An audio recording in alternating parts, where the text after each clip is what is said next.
भर्खर चुनाव सकिएको छ, हार बिहोर्नु पर्यो, गाह्रो अप्ठ्यारो साह्रो चिन्ता त परि नै रहेको होला, के छ?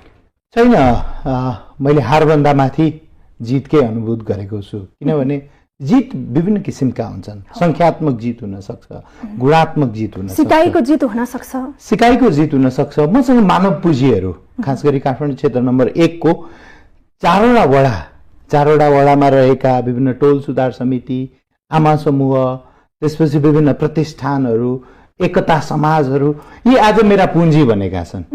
यद्यपि उहाँहरूले अथवा लोकतन्त्रको एउटा सुन्दर पक्ष पनि के हो भने आफ्नो जुन मत दिने विषय छ त्यो मत कहाँ हाल्दाखेरि अलि तत्कालको अवस्थामा खेर जाँदैन भन्ने त्यो चेतना सहित उहाँहरूले भोट दिनुभयो। त्यो आफैमा एउटा सबल पक्ष छ। तर मैले ती सबै मानव पुँजीहरू कमाएको छु र आज ती मतदाताजीहरू भलै मलाई भोट हाल्नु भएन, तर उहाँहरूसँग मेरो निरन्तर संवाद छ।